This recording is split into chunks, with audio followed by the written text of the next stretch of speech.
कालबेलिया जो नृत्य शैली का संबंध है वो आपका किस भारतीय राज्य से है। चार ऑप्शन यहाँ पर दिए गए थे।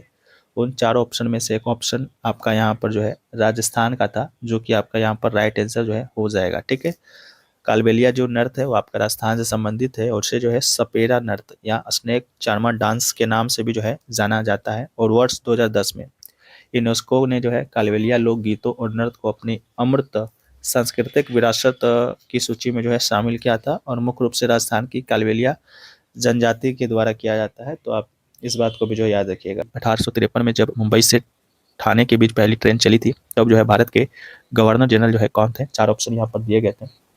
उन चार ऑप्शन में एक ऑप्शन आपका यहाँ पर लॉर्ड डालहौजी का था, जो कि आपका यहाँ पर राइट आंसर था। ठीक है, 1853 में जब आपका यहाँ पर पहली जो ट्रेन चली मुंबई से ठाणे के बीच, कुल जो है 34 किलोमीटर का डिस्टेंस जो है इसने कवर किया था और it was hauled by 3 stream engine named by Sahib सिंधन सुल्तान। तो इंजन का भी नाम याद रखिएगा। और इसको जो बिल्ड किया गया था, इस लाइन को ग्रेट इंडियन पेनिनसुला रेलवे के द्वारा जो है बिल्ड किया गया था। और लॉर्ड डालहौजी को जो है फादर ऑफ इंडियन रेलवे भी कहा जाता है। तो आप इसको भी याद रखिएगा। ठीक है, तो लॉर्ड डालहौजी ऑप्शन नंबर बी जो है इसका आपका यहाँ पर राइट आंसर था। ठीक है, तो आपका यहाँ पर राइट आंसर जो है हो जाएगा। ठीक है, इसके अलावा बढ़ते हैं नेक्स्ट क्वेश्चन की तरफ। तो नेक्स्ट क्वेश्चन जो है आपका यहाँ पर पूछा गया था उसको जो है देख लेते हैं। जो क्वेश्चन पूछा गया कि प्रधानमंत्री मुद्रा योजना की शिशु ऋण के अंतर्गत जो है अधिकतम कितनी ऋण या राशि जो है प्रदान की जाती है। तो चार ऑप्शन दिए गए थे। उन चार ऑप्शन में एक ऑप्शन जो है आपका यहाँ पर 50,000 का था, जो कि आपका यहाँ पर राइट आंसर जो है हो जाएगा। ठीक है, तो what is the maximum loan amount provided under the शिशु कैटेगरी ऑफ प्रधानमंत्री मुद्रा योजना। तो हमने डिस्कस किया है, बहुत बार किया है। मुद्रा योजना संबंधी जब भी प्रश्न आपके एग्जाम में आया है तो हमने डिस्कस किया था। तो इसका राइट आंसर 50,000 था। जो मुद्रा शिशु जो प्रधानमंत्री जो मुद्रा योजना है वो जो है आपको नए सूक्ष्म उद्यमों शुरुआती चरण के लिए जो है उद्यमियों को वित्तीय सहायता प्रदान करता है। और श्रेणी का विवरण है, पहला है शिशु के अंतर्गत जो है आपका यहाँ पर 50,000, किशोर के अंतर्गत यहाँ पर 50,000 ₹1 से लेकर जो है 5 लाख तक का, और तरुण श्रेणी के अंतर्गत जो है 5 लाख रुपए से लेकर जो है 10 लाख रुपए तक का जो लोन है यहाँ पर प्रदान किया जाता है। और तरुण प्लस जो एक नया श्रेणी जो ऐड किया गया है, यहाँ पर 10 से 20 लाख तक का लोन जो है प्राप्त कर सकते हैं जिन्होंने पहले तरुण श्रेणी का ऋण जो है सफलतापूर्वक चुका दिया है। ठीक है, तो इसको आप याद रखेंगे। इसके अलावा नेक्स्ट क्वेश्चन पूछा गया, मेघालय के गारो समुदाय के द्वारा मनाया जाने वाला वो कौन सा फसल उत्सव है जो सूर्यदेव मिशी सालजोंग को समर्पित है। चार ऑप्शन दिया गया था। उन चार ऑप्शन में एक ऑप्शन में भी आपका यहाँ पर वांगला का दिया गया होगा, जो कि आपका यहाँ पर राइट आंसर जो है हो जाएगा। ठीक है, तो ये जो त्यौहार है आपका गारो जनजाति के द्वारा मनाया जाता है वांगला, और ये जो है सूर्यदेव मिशी सालजोंग को समर्पित है। ये एक फसल कटाई के बाद का उत्सव है जिसमें अच्छी फसल के लिए जो है ईश्वर को धन्यवाद दिया जाता है। और इसे जो है 100 ढोलों का त्यौहार यानी कि फेस्टिवल ऑफ 100 ड्रम्स भी कहा जाता है, क्योंकि इसमें लोग पारंपरिक वेशभूषा में ढोल की थाप पर जो है नृत्य करते हैं। आमतौर पर हर साल नवंबर के महीने में आयोजित जो है किया जाता है। ठीक है, तो आप इसको भी याद रखिएगा। इसके अलावा जो है नेक्स्ट क्वेश्चन आपका यहाँ पर जो पूछा गया कि झारखंड राज्य का गठन जो है कब हुआ था, यानी कि when was the state of Jharkhand formed. चार ऑप्शन दिए गए थे। उन चार ऑप्शन में एक ऑप्शन आपका यहाँ पर 15 नवंबर 2000 ईस्वी का था, जो कि आपका यहाँ पर राइट आंसर था। ठीक है, तो झारखंड हो गया छत्तीसगढ़ को, झारखंड और छत्तीसगढ़ जो है 1 नवंबर 2000 को, उत्तराखंड जो है 9 नवंबर 2000 को, 2000 में बनाए गए 3 राज्यों में से एक था जो बिहार से अलग होकर बना था और भारत के 28वें राज्य के रूप में जो है अस्तित्व में आया था। अगला है अवधी भाषा में रामचरितमानस जो है किसने लिखा था। चार ऑप्शन दिए गए थे। उन चार ऑप्शन में एक ऑप्शन आपका यहाँ पर तुलसीदास का था, जो कि आपका यहाँ पर राइट आंसर था। तो रामचरित्र जो मानस है आपका यहाँ पर तुलसीदास जी के द्वारा जो है लिखा गया है। तो तुलसीदास जो है इसका राइट आंसर हो जाएगा। ठीक है, तो इसको भी आप यहाँ पर याद रखेंगे। तो तुलसीदास ने जो है 16वीं सदी में जो है रामचरितमानस की रचना की, जो भगवान राम की कहानी पर आधारित है और इसे जो है आम लोगों के लिए सुलभ बनाने के लिए जो है अवधी भाषा में लिखा गया था। बाकी वाल्मीकि की बात करेंगे तो वाल्मीकि ने जो है मूल संस्कृत रामायण की रचना की थी, जबकि तुलसीदास ने इसे जो है अवधी रूप में रूपांतरण जो है किया था। अगला क्वेश्चन जो पूछा गया कि भारतीय संविधान के किस अनुच्छेद के तहत जो है भारत की संचित निधि यानी कि कॉन्सोलिडेटेड फंड ऑफ इंडिया का प्रावधान किया गया है। चार ऑप्शन दिए गए थे। उन चार ऑप्शन में एक ऑप्शन जो है आपका यहाँ पर अनुच्छेद 266 का था, जो कि आपका यहाँ पर राइट आंसर था। तो अनुच्छेद 266 जो है आपका यहाँ पर शामिल सही जो है हो जाएगा। तो इसको भी जो है आप यहाँ पर याद रखिएगा। इसके अलावा जो नेक्स्ट क्वेश्चन आपका यहाँ पर पूछा गया था उससे पहले आपको बता दें कि संचित निधि का जो प्रावधान है भारत के संविधान के अनुच्छेद 266 का क्लोज 1 में किया गया है और समान प्रावधानों के साथ जो है प्रत्येक राज्य को जो है संचित निधि हो सकती है, इसका उल्लेख किया गया है। इसके अलावा सरकार को प्राप्त होने वाला राजस्व और सरकार द्वारा दिया जाने वाला व्यय जो है इसका भाग होता है। और ये जो है वार्षिक वित्तीय विवरण के 3 भागों में से एक है। अन्य 2 आपका एक आकस्मिक निधि है और एक जो है आपका यहाँ पर लोक लेखा है। अधिकांश सरकारी जो व्यय है भारत की संचित निधि से ही आता है, तो आप इसको याद रखेंगे। इसके अलावा अनुच्छेद 256 में आप याद रखेंगे। इसके अनुसार राज्य की कार्यपालिका शक्तियों का इस प्रकार उपयोग किया जाना चाहिए कि संसद के द्वारा पारित कानूनों का पालन हो सके और इस तरह संसद के कानून के तहत जो है कानूनों का पालन किया जा सकता है। अनुच्छेद 269 की बात करेंगे तो माल की खरीद या बिक्री और माल के प्रेषण पर जो है कर भारत सरकार द्वारा लगाया या एकत्र किया जाएगा, तो इससे संबंधित है। तो आप इसको भी जो है आप याद रखेंगे, ये भी प्रश्न आपके एग्जाम में जो है पूछा गया था, ठीक है। तो इसको भी जो है भूलना नहीं है। नेक्स्ट क्वेश्चन जो आपका यहाँ पर जो है पूछा गया था, वो आपका यहाँ पर पूछा गया था कि प्रधानमंत्री नरेंद्र मोदी ने जो है आपका यहाँ पर प्रधानमंत्री नरेंद्र मोदी ने जो है मई 2025 में पटना एयरपोर्ट पर जो है बिहार के किस उभरते हुए क्रिकेट खिलाड़ी से जो है मुलाकात की थी। 4 ऑप्शन जो है यहाँ पर दिए गए थे।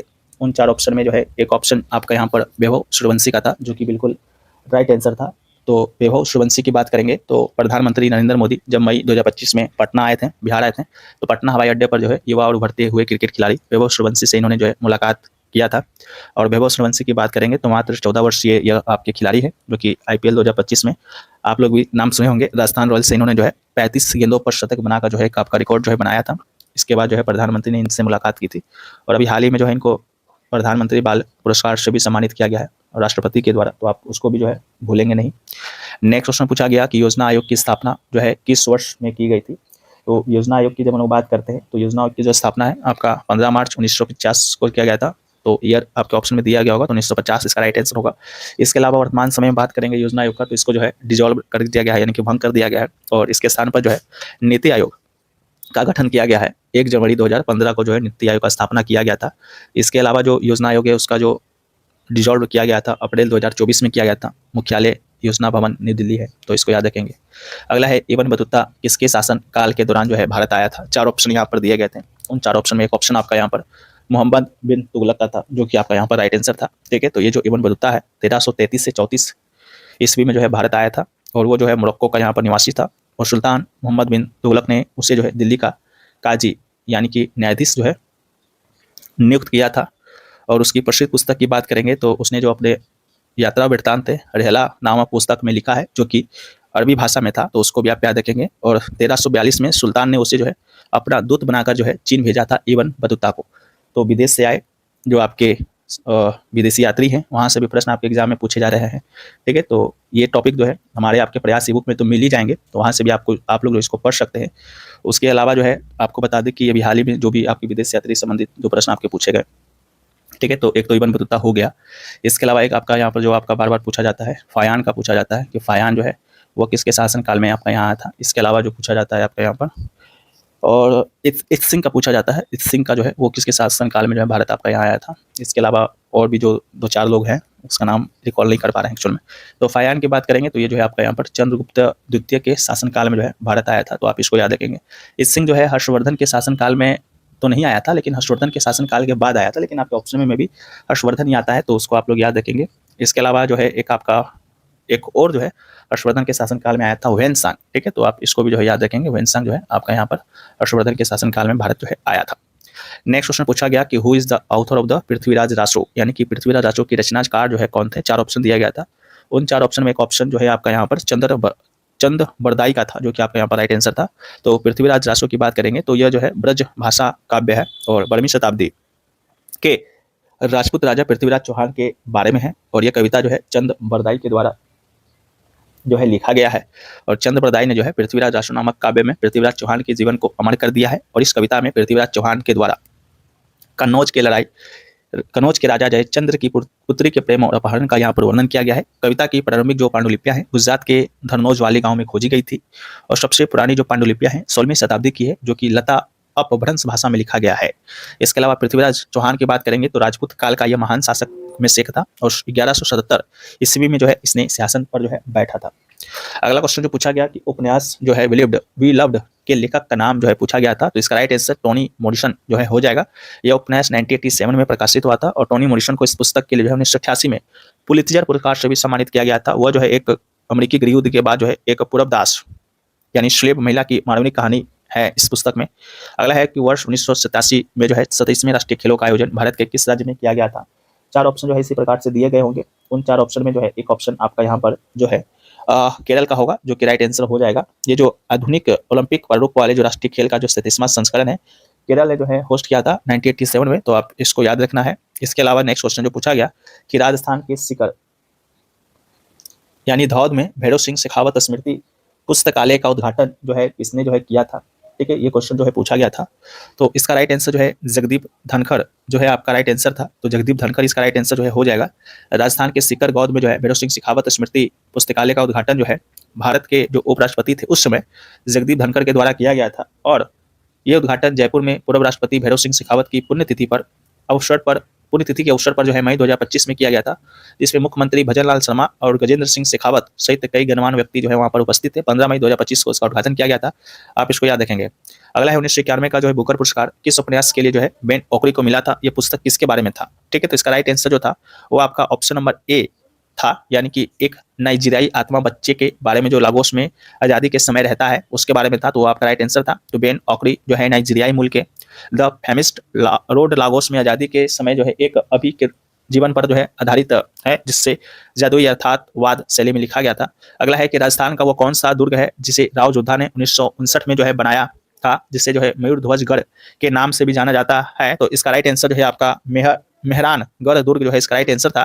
तो राजस्थान का वो दुर्ग जिसे जो है राव जोधा ने जो है बनवाया था 1459 में जो है बनवाया था, जो कि मयूर ध्वजगढ़ के नाम से जाना जाता है, और मेहरानगढ़ दुर्ग है जो जोधपुर में स्थित है और अपनी भव्यता और इतिहास के लिए प्रसिद्ध है, जिसे सूर्यगढ़ और चिड़िया टुक दुर्ग भी जो है कहते हैं। तो इसको याद रखेंगे। अगला है भारतीय संविधान का वो कौन सा अनुच्छेद राष्ट्रपति को आपातकाल के दौरान जो है मौलिक अधिकारों के प्रवर्तन यानी इनफोर्समेंट को जो है निलंबित करने का शक्ति देता है। राइट आंसर जो था आपका अनुच्छेद 359 था। तो अनुच्छेद 359 जो है ये राष्ट्रपति को अधिकार देता है कि वो आदेश जारी कर जो है आपातकाल के दौरान किसी भी मौलिक अधिकार अनुच्छेद 20-21 को छोड़कर जो है प्रवर्तन के अदालत जाने के लिए अदालत जाने के अधिकार को जो है निलंबित कर सके। इसके बाद जो आपका अनुच्छेद 352 है जो कि राष्ट्रीय आपातकाल की घोषणा से संबंधित है। इसके अलावा अनुच्छेद 356 जो है राज्यों में राष्ट्रीय राष्ट्रपति शासन से संबंधित है। इसके अलावा जो आपका यहाँ पर अनुच्छेद 360 जो है तो आपका वित्तीय आपातकाल से संबंधित है, तो आप इसको भी याद रखेंगे। अगला है कि नवंबर 2024 में प्रधानमंत्री नरेंद्र मोदी को जो है ब्राजील के किस सर्वोच्च नागरिक सम्मान से यहाँ पर सम्मानित किया गया था। 4 ऑप्शन यहाँ पर दिए गए थे। उन 4 ऑप्शन में एक ऑप्शन जो था आपका यहाँ पर grand cross of the nation order of the sudden cross था, जो कि आपका यहाँ पर राइट आंसर था। ये सम्मान जो है ब्राजील के राष्ट्रपति जो है लुइज इनासियो लुला दी सिल्वा के द्वारा प्रदान किया गया था, और यह सम्मान G20 शिखर सम्मेलन के दौरान जो है द्विपक्षीय संबंधों को मजबूत करने के लिए दिया गया था। अगला है म्यांमार के किस राज्य में जो है मुख्य रूप से रोहिंग्या जनजाति जो है निवास करती है। 4 ऑप्शन यहाँ पर दिए गए थे। उन 4 ऑप्शन में से जो है एक ऑप्शन जो है आपका यहाँ पर रखाइन राज था, जो कि आपका यहाँ पर राइट आंसर था। इसके अलावा जो रखाइन राज है इससे पहले अराकान के नाम से जाना जाता था। यह म्यांमार के पश्चिमी तट पर जो है आपका यहाँ पर स्थित था। ठीक है, तो इसको याद रखेंगे। इसके अलावा रोहिंग्या की जब लोग बात करते हैं तो जो रोहिंग्या है वो मुख्य रूप से जो है मुस्लिम अल्पसंख्यक जो है आपका यहाँ समूह है, जिन्हें म्यांमार सरकार ने 1982 के नागरिकता कानून के तहत जो है नागरिकता देने से इनकार कर दिया था। और पड़ोसी देश की बात करेंगे तो रखाइन राज्य जो है उसकी सीमा बांग्लादेश से लगती है। यही कारण है कि विस्थापन के दौरान अधिकांश रोहिंग्या शरणार्थी जो है बांग्लादेश में प्रवेश करते हैं। अगला है कि माइक्रोसॉफ्ट वर्ड में जो है बिल्डिंग ब्लॉक का मुख्य उद्देश्य पूछा गया था, जिसका राइट आंसर जो है सामग्री के पुनः उपयोग के लिए जो है इसका आपका राइट आंसर था, यानी कि फॉर रीयूजेबिलिटी जो है इसका राइट आंसर था। अगला है कि भारत में नियमित और पूर्ण जनगणना जो है यानी कि first regular and complete census किसके शासनकाल में आयोजित की गई थी। 4 ऑप्शन दिए गए थे। उन 4 ऑप्शन में एक ऑप्शन आपका यहाँ पर लॉर्ड रिपन का था, जो कि आपका राइट आंसर था। तो भारत में पहली जनगणना 1872 में लॉर्ड मेयो के काल में हुआ था, लेकिन वह गैर समकालिक था और सिर्फ प्रयास था, आंशिक अप्रयास था, छोटा सा प्रयास था। लेकिन पहली जो पूर्ण और सुव्यवस्थित यानी कि सिस्टमैटिक जनगणना है 1881 में जो है लॉर्ड रिपन के कार्यकाल के दौरान हुआ। तब से ये जो है हर 10 साल में जो है निर्बाध रूप से हो रहा है। अगला क्वेश्चन जो पूछा गया कि आय में वृद्धि के साथ कर की दर में होने वाली वृद्धि को जो है किस प्रकार की कर प्रणाली कहा जाता है। 4 ऑप्शन दिए गए थे। राइट आंसर जो है प्रोग्रेसिव टैक्स, प्रगतिशील टैक्स जो है इसका राइट आंसर था।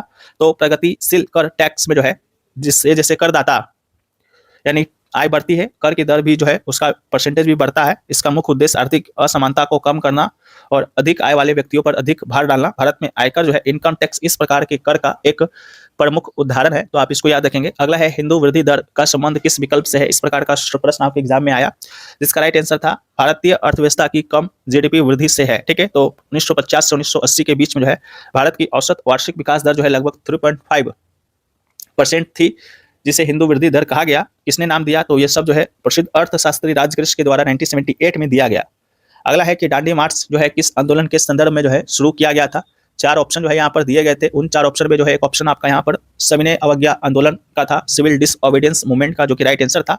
दांडी मार्च की बात करेंगे तो दांडी मार्च जो है नमक सत्याग्रह जिसे कहा जाता है मार्च 1930 में शुरू किया गया था और यह सविनय अवज्ञा आंदोलन का पहला चरण था। इसका उद्देश्य ब्रिटिश सरकार के द्वारा लगाए गए नमक कानून को तोड़ना था, जो 12 मार्च 1930 को जो है साबरमती आश्रम से शुरू हुआ और 6 अप्रैल 1930 को दांडी पहुंचकर जो है पूरा हुआ। यह घटना जो है देशव्यापी सविनय अवज्ञा आंदोलन की जो है नींव रखी गई थी इस घटना के बाद से, जिसमें ब्रिटिश लोगों ने जो है ब्रिटिश कानूनों का जो है शांतिपूर्ण ढंग से जो है उल्लंघन शुरू जो है कर दिया था। अगला है कि Tata institute of fundamental research यानी कि TIFR के विकसित या विकास में जो है किस प्रसिद्ध भौतिक विज्ञानी जो है महत्वपूर्ण भूमिका यहाँ पर निभाई थी, ये क्वेश्चन जो है पूछा गया था। तो इसका राइट आंसर जो है MG के मेनन जो है इसका आपका राइट आंसर था। तो Tata institute of fundamental research के विकास में जो है डॉक्टर होमी जे भाभा ने जो है सबसे महत्वपूर्ण भूमिका निभाई, जिन्होंने 1945 में टाटा समूह के सहयोग से इसकी स्थापना की, उसे भारत के मौलिक विज्ञान अनुसंधान का केंद्र बनाया। बाद में आपका MG के मेनन ने भी जो है TIFR के विकास और देश के वैज्ञानिक ढांचे को मजबूत करने में अहम योगदान दिया, खासकर ब्रह्मांडीय किरणों और न्यूट्रॉन अनुसंधानों में। तो MG के मेनन ही आपके ऑप्शन में था, जो कि आपका यहाँ पर राइट आंसर था। अगला है कि द हॉल के लेखक कौन है, इस प्रकार का पुस्तक को कोई नाम आपका यहाँ पर पूछा गया था। तो द हॉल के पुस्तक के लेखक जो है मार्लेन हॉफर है। तो इसका राइट आंसर जो है आपका यह हो जाएगा। अगला है कि माइक्रोसॉफ्ट वर्ड में जो है नॉन ब्रेकिंग स्पेस डालने के लिए जो है किस कीबोर्ड या शॉर्टकट की का उपयोग करते हैं। तो control plus shift plus space bar जो है आपका इसका राइट आंसर था।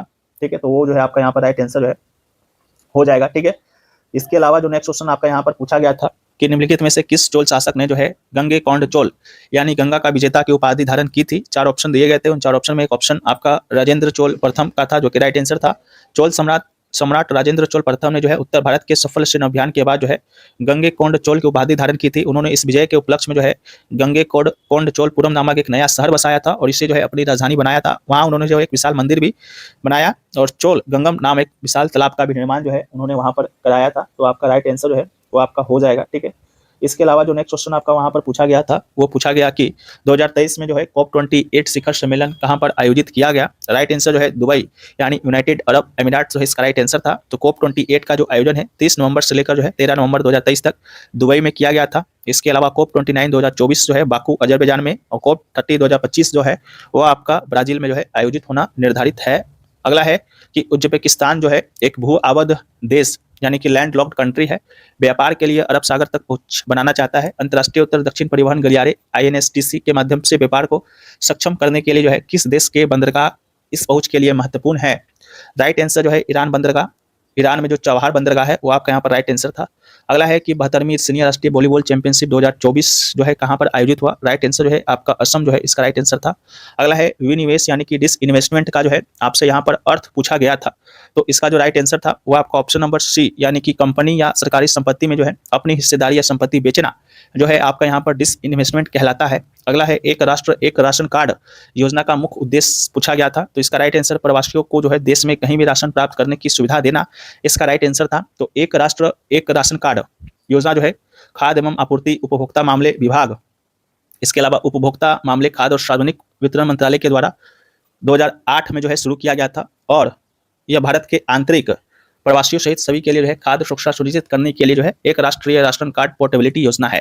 अगला है अवमूल्यन यानी कि डिवैल्यूएशन का मुख्य अर्थ क्या होता है। राइट आंसर जो है B हो जाएगा। अन्य मुद्राओं की तुलना में घरेलू मुद्रा के मूल्य में कमी ही जो है अवमूल्यन या डिवैल्यूएशन जो है कहलाता है। तो अवमूल्यन का मतलब किसी देश की सरकार के द्वारा जो है जानबूझकर जो है अपनी मुद्रा का मूल्य दूसरी मुद्राओं की तुलना में कम करना है, जिससे निर्यात सस्ता आयात महंगा हो जाता है ताकि व्यापार घाटा कम हो, निर्यात बढ़े। इसमें निर्यात को बढ़ावा मिलता है और आयात जो है हतोत्साहित होता है, जिससे विदेशी मुद्रा की मांग बढ़ती है, व्यापार संतुलन सुधरता है, लेकिन यह महंगाई यानी इन्फ्लेशन जो है बढ़ा सकता है। अगला है कि चुखा जल विद्युत परियोजना भारत और किस देश के बीच जो है एक जल विद्युत सहयोग है। राइट आंसर भूटान था। तो चुखा जो परियोजना है जिसे भारत सरकार ने 1970 के दशक में वित्त पोषित किया था, भूटान में वांगचू नदी पर स्थित है और भारत भूटान द्विपक्षीय सहयोग का एक प्रमुख जो है उदाहरण है, जहां बिजली का उत्पादन होता है और भारत को निर्यात किया जाता है। अगला है चोखा या चोखा जो है, चोखा जो भी हो, भारत और भूटान के बीच का एक सहयोग प्रमुख जो है उदाहरण है। नदी याद रखिएगा, भूटान की जो है वांगचू या रायडक नदी पर यह बना हुआ है। अगला है कि दाल, स्वामिन, चना और मूंगफली में जो है क्या अलग है। 4 ऑप्शन दिए गए थे, उन 4 ऑप्शन में आपका राइट आंसर जो था मूंगफली था। मूंगफली जो है मुख्य रूप से एक तिलहन है, जबकि अन्य सभी जो है वहाँ पर है दाल, स्वामिन, चना, ये सब दलहनी फसलें हैं। अगला है राष्ट्रीय स्वच्छ वायु कार्यक्रम से संबंधित प्रश्न आपके एग्जाम में आया था। मे भी प्रश्न क्या आया था मुझे पता नहीं, लेकिन राष्ट्रीय स्वच्छ वायु कार्यक्रम जो है भारत सरकार की एक पहल है, जिसे पर्यावरण, वन और जलवायु परिवर्तन मंत्रालय ने जो है जनवरी 2019 में जो है शुरू किया था, जिसका लक्ष्य की बात करेंगे तो लक्ष्य जो है 2024 तक जो है वायु प्रदूषण में जो है 20 से 30% की कमी लाना, खासकर 131 गैर प्राप्ति वाले शहर में एक राष्ट्रीय कार्य योजना है। तो आप इसको जो है यहाँ पर याद रखेंगे, पूछा गया था। एक क्वेश्चन आपका यहाँ पर ट्रांसमक्तन मार्ग से संबंधित कोई क्वेश्चन जो है यहाँ पर आपका यहाँ पर पूछा गया था। तो ट्रांसमक्तन मार्ग जो है उज्बेकिस्तान और किस देश के बीच जो है एक महत्वपूर्ण जो है आपका यहाँ पर मार्ग है, वो क्वेश्चन जो है आपका यहाँ पर पूछा गया था। तो ट्रांसमक्तन मार्ग जो है आपका यहाँ पर उज्बेकिस्तान और कजाकिस्तान जो है उसके बीच का एक मार्ग है। तो राइट आंसर जो है कजाकिस्तान जो है हो जाएगा। ये ट्रांसमक्तन जो मार्ग है उज्बेकिस्तान और कजाकिस्तान को जो है जोड़ता है। एक आपका एल नीनो की मुख्य विशेषता से संबंधित प्रश्न आपके एग्जाम में आया था, प्रश्न नहीं पता चल पाया क्या पूछा गया था। बाकी एल नीनो की मुख्य विशेषताओं की बात करेंगे तो पहला तो है समुद्र का गर्म होना, जो कि पूर्वी और मध्य प्रशांत महासागर में समुद्र की सतह का तापमान जो है सामान्य से अधिक गर्म हो जाता है। एक है हवाओं का कमजोर पड़ना, जो कि पूर्व में पश्चिम की ओर चलने वाली व्यापारिक हवाएं को जो है कमजोर हो जाती है या उलट जाती है। एक आपका वर्षा पैटर्न में बदलाव है, यानी कि पश्चिमी प्रशांत यानी ऑस्ट्रेलिया इंडोनेशिया हो गया, जिसमें सूखा, और पूर्वी प्रशांत जिससे पेरू इक्वाडोर में जो है अधिकांश बारिश होती है।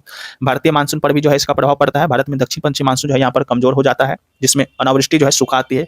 समुद्री जीवन पर भी जो इसका प्रभाव पड़ता है। पेरू तट से ठंडे और पोषक तत्वों से भरपूर पानी का ऊपर उठना, अप वेलिंग जो है रुक जाता है, जिससे समुद्री जीव यहाँ पर प्रभावी जो है होते हैं। तो यही सभी प्रश्न जो है आपके एग्जाम में यहाँ पर पूछे गए थे। ठीक है, इसके अलावा एक क्वेश्चन जो है आपका यहाँ पर पूछा गया था कि स्वर्ण मुद्रीकरण योजना यानी गोल्ड मोनेटाइजेशन स्कीम जो है कब शुरू किया गया था। ठीक है, 4 ऑप्शन यहाँ पर दिए गए थे। उन 4 ऑप्शन में एक ऑप्शन आपका 2015 का था, जो कि राइट आंसर था। तो प्रधानमंत्री नरेंद्र मोदी के निर्देशानुसार जो है केंद्रीय मंत्रिमंडल ने 2015-16 के केंद्रीय बजट में पहली बार जो है स्वर्ण मुद्रीकरण योजना का उल्लेख किया था, और भारत सरकार ने 5 नवंबर 2015 को जो है स्वर्ण मुद्रीकरण योजना का शुभारंभ किया था, जिसका उद्देश्य भारतीय घरों में जमा सोने को जुटाना, उससे उत्पादक कार्यों में उपयोग करना था। स्वर्ण मुद्रीकरण योजना के शुभारंभ के साथ ही जो है सरकार ने संप्रभु स्वर्ण बॉन्ड जो है जारी स्वर्ण बॉन्ड योजना और भारतीय स्वर्ण सिक्कों के विकास की भी जो है घोषणा यहाँ पर की थी। अगला क्वेश्चन जो पूछा गया कि ओडिसी नृत्य जो है मुख्य रूप से किस हिंदू देवता को जो है समर्पित है। 4 ऑप्शन यहाँ पर दिए गए थे। उन 4 ऑप्शन में एक ऑप्शन आपका यहाँ पर भगवान जगन्नाथ का था, जो कि आपका यहाँ पर राइट आंसर था। तो उड़ीसा की जो उत्पत्ति है उड़ीसा के मंदिर में हुई थी, और जहाँ महारी देवदासी भगवान जगन्नाथ की स्तुति में यहाँ पर नृत्य किया जाता था या नृत्य करती थी। इस नृत्य की मुद्राएं जो है कहानियां अक्सर भगवान कृष्ण के अवतार और गीत गोविंद की रचनाओं पर जो है आधारित होती है। और जो है उड़ीसा में त्रिभंग मुद्रा बहुत ही प्रसिद्ध है, जो भगवान कृष्ण की बांसुरी बजाते हुए मुद्रा से जो है प्रेरित है।